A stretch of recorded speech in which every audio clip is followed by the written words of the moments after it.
Aujourd'hui, je vais vous donner les raisons pour lesquelles est-ce que plus tard je vais devenir institutrice.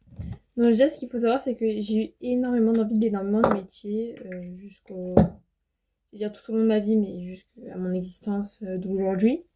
J'ai voulu être photographe, après j'ai voulu être notaire, j'ai voulu être comptable, j'ai voulu être psychologue, j'ai voulu faire énormément de choses. Ça fait longtemps que le métier d'institutrice m'intéressait.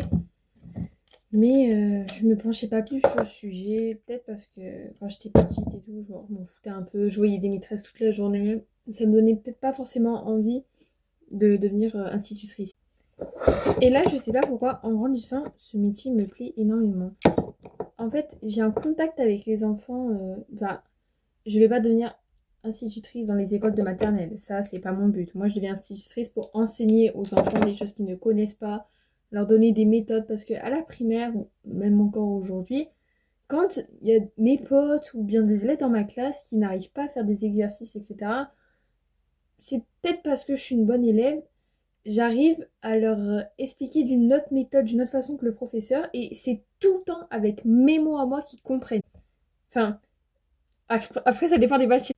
Mais dès que je comprends quelque chose et que par exemple, mon pote Johan qui est quelquefois, enfin même on va dire souvent à côté de moi lors de l'année 2024-2025 en classe, dès qu'il comprenait pas quelque chose, c'était moi qui lui expliquais et là il comprenait. Enfin, je vous donne des exemples, mais en fait, je trouve vraiment que ce métier, il est fait pour moi. Et quand j'en ai parlé à mes amis et tout, même à ma mère et tout, ma mère me dit, c'est vrai, ça tirait super bien ce métier, mon père, il est d'accord. Mes amis me disent, ah, mais toi, c'était certes.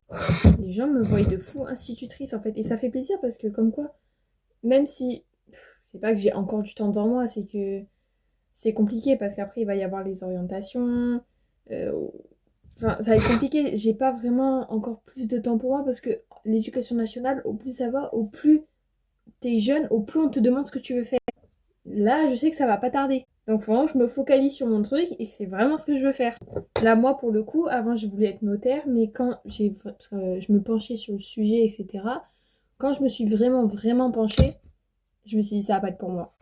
Je n'ai aucune difficulté à apprendre du par cœur. Mis à part qu'au bout d'un moment, ça me saoule, mais je n'ai aucune difficulté à apprendre que du par cœur, du par cœur, du par cœur. Et le problème, c'est que pour être notaire, c'est des études de droit. Et des études de droit, c'est des lois qu'il faut connaître par cœur, etc. Et ce bac-là, c'est un bac plus 5. Et je me suis dit, un an, au bout de la deuxième année, ça va me gaver de faire que du par cœur. Mon père avait démarré des études de droit et il m'a dit, ah oui, c'est sûr que c'est que du par cœur, tout ça, tout ça. Je me suis dit, pas possible. Et puis là, du coup, pendant les vacances, j'ai déjà commencé à préparer un dossier sur, du coup, mon métier d'institutrice. Dites-moi si vous voulez plus de renseignements sur le métier que j'ai déjà noté.